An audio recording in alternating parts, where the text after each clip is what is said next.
மண்டை ஓட அந்த மஞ்சள் பைக்குள்ளதான் இருக்கு. லாரி வந்து ஏத்தி அவளோட தலை சிதைஞ்சு அந்த மண்டை ஓட இல்லையா நொறுங்கி போய் இறந்திருக்கா. ரெண்டாவது விஷயம் என்ன சொல்றான் அப்படின்னா, என்ன ஏதோ ஒன்று அரைஞ்சிச்சு, காத்தோ கருப்போ என்ன அடிச்சிருச்சு வண்டியில் வரும்போது இருப்பாலாம். அவ வீட்டில் நிர்வாணமான முறையில் தூக்கு மாட்டி இறந்து போயிருக்கான். யோசிச்சு பாருங்களேன், அவன் ஏன் போய் கஸ்தூரி வீட்டில் தூக்கு மாட்டணும்? ஒன்றாவது விஷயம். ரெண்டாவது விஷயம், அவன் ஏன் நிர்வாணமாக இருக்கணும்? ரெண்டாவது விஷயம். ஹாய் கைஸ், எல்லாருக்கும் வணக்கம். Welcome back to the channel SP ghost stories. இன்னைக்கு ஒரு பயங்கரமான திகிலான அமானுஷ அனுபவத்தை பத்தி தான் கேட்க போறோம். ஒரு சுடுகாட்டுல வேலை பார்க்குற வெட்டியானுக்கு நடந்த அனுபவம், ஒரு மண்டை ஓட்ட திருடுறதுனால வந்த வினையையும், ஒரு திருநங்கையை ஏமாத்தினா என்ன நடக்கும்ன்ற கொடூரத்தையும் தான் இன்னைக்கான வீடியோல கேட்க போறோம். அது மட்டும் இல்லாம இந்த சம்பவம் எங்க நடந்திருக்குன்னு பாத்தீங்கன்னா, மல்லிப்பட்டினம் அப்படின்ற ஒரு சிறிய கிராமத்தில் நடந்த சம்பவம் தான் இது. ஐயா கார்த்திக்ன்ற 17 வயசு பையன் திருச்சியில 11ஆம் வகுப்பு படித்துக் கொண்டு இருக்கிறான் ஒரு அரசு பள்ளியில. என்ன நடக்குதுன்னா, நாளடைவில் உடல்ல ஒரு சில மாற்றங்கள்லாம் ஏற்படுது. அதாவது அவன் பொண்ணு மாதிரி மேக்கப் போடுறதா இருக்கட்டும், அவனோட நெஞ்சு பகுதியெல்லாம் பெருசாகிறதா இருக்கட்டும், இந்த மாதிரி விஷயங்கள்லாம் நடக்குது. அவன் வீட்டில் எல்லாம் எடுத்து சொல்றான், இந்த மாதிரி நான் வந்து திருநங்கையா மாறிக்கிட்டு இருக்கேன் அப்படின்ட்டு. அவங்க வீட்டில் அவனை ஏத்துக்கல. இந்த மாதிரிலாம் நாங்கள் வீட்டில் வச்சுக்க முடியாது, எங்களுக்கு ஊருக்குள்ள அவமானமா இருக்கும் அப்படின்ட்டு அப்பயே அவனை வீடை விட்டு வெளியே அமைச்சிடுறாங்க. என்னதான் அவங்க அம்மாவுக்கு அவ்வளவு கஷ்டமா இருந்தாலுமே கார்த்திகோட அப்பா சுத்தமா ஏத்துக்கல. அதனாலே அவங்க அம்மாவும் ஏத்துக்கல. கார்த்திகை வீட்டை விட்டு வெளியே தள்ளிடுறாங்க. கார்த்திக் அதுக்கப்புறம் தஞ்சாவூர் மாவட்டத்துக்கு வரான். தஞ்சாவூர் மாவட்டத்தில் உள்ள அந்த திருநங்கை அவங்க கூடலாம் கொஞ்சம் ஜாயின் பண்ணிட்டு கொஞ்சம் வாழ்க்கையை வாழ ஆரம்பிக்கிறான். அதுக்கப்புறம் அவனோட பேரை கஸ்தூரி அப்படின்னு மாத்திக்கிறான். கிட்டத்தட்ட அவனுக்கு 21 வயசு ஆகுது.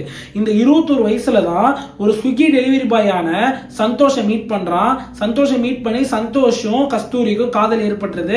ரெண்டு பேரும் கிட்டத்தட்ட 3 வருஷமா நல்லா லவ் பண்ணிக்கிட்டு இருக்காங்க. இந்த சந்தோஷ் உண்மையாவே இந்த கஸ்தூரியை லவ் பண்ணலங்க, வெறும் உடம்புக்காக மட்டும்தான் பழகிட்டு இருந்திருக்கான். ஏன்னா சந்தோஷுக்கு தெரியும் இல்லையா, ஒரு திருநங்கை எப்படி கல்யாணம் பண்றது அப்படின்னு சந்தோஷுக்கு ஆரம்பத்திலேருந்து மனசுல ஓடிக்கிட்டு இருந்துச்சு. இருந்தாலுமே அந்த உடம்புக்காக இந்த விஷயத்தை எதையுமே கஸ்தூரிட்ட பேசாம சந்தோஷ் ஜாலியா கஸ்தூரியை வச்சு என்ஜாய் பண்ணிக்கிட்டே இருந்திருக்கான். ஒரு காலகட்டத்தில் கஸ்தூரி கேட்டக என்னை கல்யாணம் பண்ணிப்பேன்னு கேட்டப்ப சந்தோஷ் அவ்வளவு நம்பிக்கை கொடுத்துருக்கான், கண்டிப்பா உன்னை கல்யாணம் பண்ணிருப்பேன் அப்படின்ட்டு. கடைசியில் என்ன நடக்குது அப்படின்னா, சந்தோஷ் ஏமாத்துறது கஸ்தூரிக்கு தெரிய வந்துருச்சு. கஸ்தூரி போய் அழுகிறா, கெஞ்சுறா, எனக்கு யாருமே இல்லை, என்னை எல்லாருமே சின்ன வயசுலயே ஒதுக்கிட்டாங்க, நீ மட்டும் தான் எனக்கு அன்பு காட்டின, இப்ப நீயே இப்படி சொல்றியே, என் உடம்புக்காக தான் நீ படுத்தியா, அந்த மாதிரி கேட்கிறப்ப சந்தோஷ் ஆமா எப்படி உன்னை நான் கல்யாணம் பண்றது, நீ ஒரு திருநங்கை அப்படின்னு சொல்லி மனசை ரொம்ப காயப்படுத்திடுறான். கஸ்தூரி வீட்டுக்கு போனவங்க என்ன செய்யறாங்க அப்படின்னா, ஃபேன்ல தூக்கு மாட்டி இறந்துடுறாங்க. சந்தோஷ் கஸ்தூரியோட இறப்பு கூட வரலன்னு தான் சொல்றாங்க அந்த ஊர் மக்கள். அதுக்கப்புறம் கஸ்தூரிய அங்க உள்ள திருநங்கை கூட்டாளிகள் எல்லாருமே சேர்ந்து அடக்கம் செய்யறாங்க. அடக்கம் செய்யறப்ப எப்பயுமே எரிக்கிறதா வழக்கம், அதனால எரிக்கையும் சொல்றாங்க. கஸ்தூரி எரிஞ்சுக்கிட்டு இருக்காங்க. இப்ப வெட்டியான் என்ன செய்யறான் அப்படின்ட்டா, இந்த வெட்டியானுக்கும் இந்த சூனியக்கார கூட்டம்லாம் இருக்குல்ல, இவங்களுக்குலாம் ஒரு கான்டாக்ட் இருக்குங்க. அதாவது இந்த தலச்சம் பிள்ளைலாம் ஊருக்குள்ள இறந்தா அந்த தலச்சம் பிள்ளையோட மண்டோட்டெல்லாம் வச்சு இந்த சூனியக்காரிங்க, இந்த சூனியக்காரனுங்க இந்த மாதிரி நிறைய பூஜைகள்லாம் செய்வாங்க, பவருக்காகவும் பணத்துக்காகவும். ஸோ அதனால கொஞ்சம் வெட்டியாண்ட எப்பயுமே இந்த மாதிரியான கேங்ல உள்ளவங்க கான்டாக்ட் வச்சிருப்பானுங்க. அப்ப இந்த வெட்டியான் என்ன செய்யறான் அப்படின்னா, ஒரு சூனியக்காரிட்ட இந்த மாதிரி திருநங்கை பணம் ஒன்று வந்திருக்கு, உனக்கு எதனா பார்ட்ஸ் வேணும்னா சொல்லு, நான் எடுத்து தரேன் அப்படின்ற மாதிரி சொல்லியிருக்கான். ஸோ அந்த சூனியக்காரி என்ன செய்யிருக்கா, சரி ஓகே எனக்கு இவளோட மண்டை ஓடு வேணும், ஏன்னா திருநங்கையோட மண்டை ஓட வச்சு பூஜை செஞ்சோம்னா அது ரொம்ப பவர்ஃபுல்லா இருக்கும். அது மட்டும் இல்லாம எனக்கு பல லட்ச ரூபா அது முடியாம நான் வந்து வாங்கலாம் அந்த பூஜைக்கு. ஸோ அதனால உனக்கு நான் ஒரு 4000 ரூபாய் கொடுக்குறேன், எனக்கு அந்த மண்டை ஓட மட்டும் எடுத்து கொடுத்துரு அப்படின்ட்டு இந்த வெட்டியான்ட்ட ஒரு பேரம் பேசுறாங்க. என்ன நடக்குதுன்னா, கஸ்தூரியும் எரிஞ்சுக்கிட்டு இருக்கா, நைட்ல வெட்டியா உட்காந்து எரிச்சுக்கிட்டு இருக்கான். ஸோ மண்டவோடு எப்ப ஃபுல்லுசா எரியும் அப்படின்னு உட்காந்து பார்த்துக்கிட்டே இருக்கான். மண்டவோடு முழுசா எரிஞ்சிருச்சுங்க. என்ன செய்யறான் அப்படின்னா, 2 குச்சி வச்சு அந்த மண்டவோட மட்டும் அழகா எடுத்து தனியா வைக்கிறான். தனியா வச்சுட்டு ஃபுல்லா தண்ணி எல்லாம் ஊத்தி அலம்பிட்டு ஒரு மஞ்சள் கலர் பை கொண்டு வந்திருக்கா அந்த சூனியக்காரி. ஸோ அந்த மஞ்சள் கலர் பையில மண்டவோட வைக்கிறான். மண்டவோட வச்சுட்டு என்ன செய்யறான் அப்படின்னா, சரி கையெல்லாம் கழுவிட்டு வருவோம் அப்படின்ட்டு நேரா பின்னாடி போயிட்டு கையெல்லாம் கழுவிட்டு தலையில தண்ணி தெளிச்சுட்டு வருவானா. அது அவனோட வழக்கமா. இந்த மாதிரி இந்த தலைச்சம்புள்ள மண்டவோட்டை எடுக்கிறது, ஸோ இந்த மாதிரி எடுத்து சூனியக்காரங்கெல்லாம் கொடுக்குறப்ப தலையில ஒரு தண்ணி தெளிச்சு போனான். ஏன்னா அது வந்து ஒரு தப்பா, அந்த தப்பு அந்த தலையில தண்ணி தெளிச்சா அவன் செஞ்ச பாவம் கழிஞ்சிரும் அப்படின்றதுக்காக இந்த சடங்கை அவன் தனியாவே செஞ்சுப்பானான். என்ன நடக்குது அப்படின்னா, தலையில தண்ணி தெளிச்சுட்டு வரான். என்ன நடக்குது அப்படின்னா, அந்த மஞ்சப்பையை பார்க்குற மஞ்சப்பைக்குள்ள எதுவுமே இல்லைங்க. ஏன்னா அது இப்போதான் மண்டவோட எடுத்து உள்ள வச்சோம், இப்ப காணுமே அப்படின்ட்டு மஞ்சப்பையை நல்லா ஓபன் பண்ணி பார்க்குறான், உள்ள மண்டவோட இல்லை. அட என்னடா இப்படி இருக்கே அப்படின்ட்டு சரி எரியிற இடத்துல போய் நல்லா செக் பண்ணி பார்க்குறான். எரியிற இடத்துல மண்டை ஓடு இருக்கு. இவனுக்கு ஒரே ஆச்சரியம், இப்போதான் எடுத்துட்டு போய் கையெல்லாம் கழுவிட்டு வந்து கை இன்னும் ஈரமா இருக்கு, என்னடா இது அப்படின்ட்டு யோசிச்சுக்கிட்டே இருக்கான். அப்பதான் யோசிக்கிறான், சரி நம்மளோட அந்த மன பிரம்ம போல, அதாவது நம்ம தான் வந்து ஆல்ரெடி சரகுல இருக்கனால நமக்கு தெரியல போல, நம்ம பண்ணதை பண்ண மாதிரி நினைச்சுக்கிட்டோம் போல, எடுத்து வருஷம் நினைச்சு போய் கையை மட்டும் கழுவிட்டு வந்திருக்கோம் அப்படின்ட்டு என்ன செய்யறான் அப்படின்னா திருப்பி அதே 2 குச்சை எடுத்து அந்த மண்டவோட எடுத்து அந்த மஞ்சள் பையில வச்சுட்டு திருப்பி போயிட்டு கையெல்லாம் கழுவிட்டு வரான். என்ன நடக்குது அப்படின்னா இந்த இடத்துல மண்டவோட அந்த மஞ்சள் பைக்குள்ளதான் இருக்கு. சரி ஓகே, இப்ப முதல்ல நடந்த விஷயம் வந்து நம்மளோட மனப்பிரமையில தான் நடந்திருக்கு அப்படின்ட்டு அந்த இடத்துல உட்கார ஆரம்பிக்கிறான். உட்காந்து மிச்ச பகுதியில் எல்லாத்தையும் எரிச்சுக்கிட்டு இருக்கேன். திடீர்னு நாய் ஊழையிற சவுண்ட், அதாவது நாய்கள் அழுதா எப்படி இருக்கும், குலைக்கல ஊழை இல்லைங்க, நாயோட அழுகுற சவுண்டு கேட்குது. அதையும் பார்த்துட்டு சரி இது எப்பயும் வழக்கமா நடக்கிறதுன்னு அப்படின்னு அவன் பெருசா பயப்படல. ஸோ அதனால அமைதியா உட்காந்து அவனோட வேலையை பார்த்துட்டே இருக்கான்.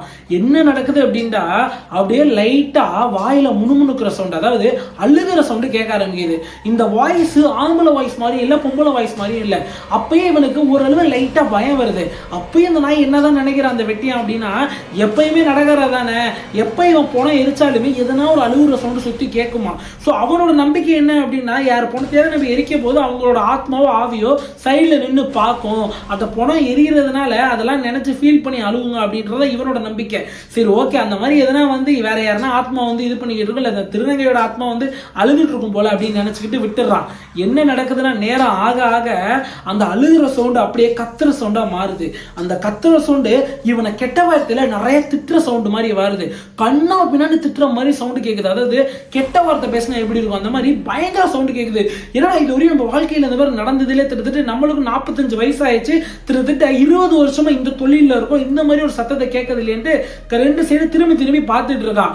அந்த கெட்ட வார்த்தையில யாரோ இவனை தான் திட்டுறாங்கன்னு தெரியுதுங்க, ஆனா யாருன்னு தெரியல, ஆம்பளை வயசு இல்ல பொம்பளை வயசு இல்ல, அது வந்து ஒரு தெளிவான வாய்ஸானே அவனுக்கு தெரியல.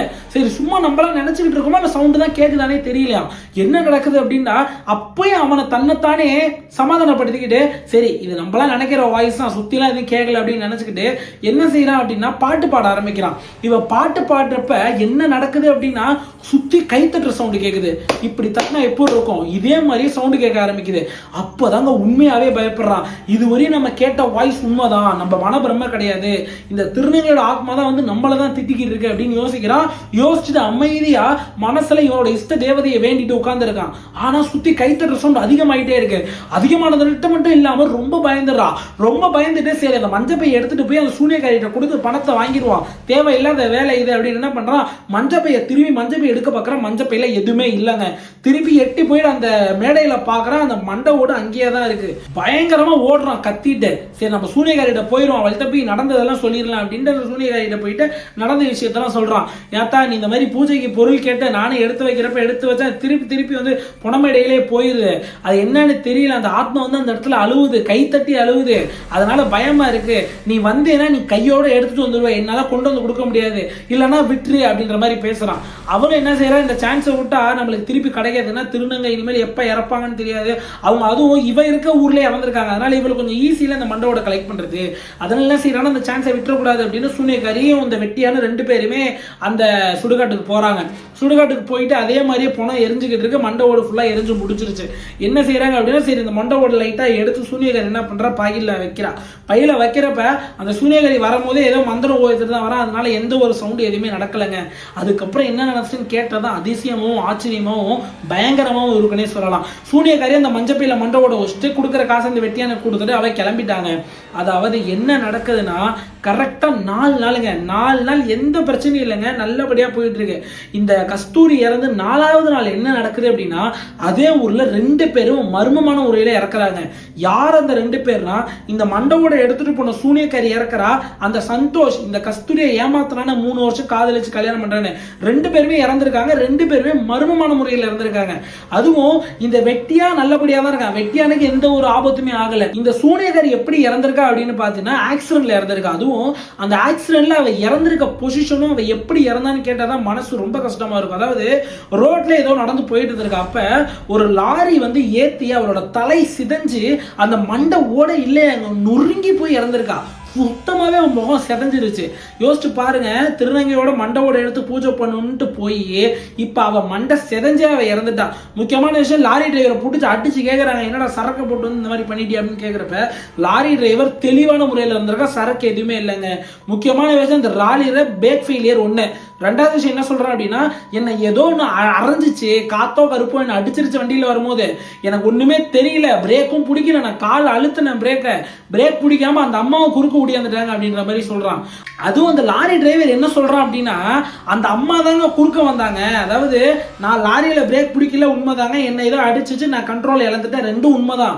அப்படியும் லாரி நேரா தான் போனுச்சு, நான் சைட்ல போகல, அந்த அம்மா தான் வேணும்னு தற்கொலை பண்ண மாதிரி இருக்கு.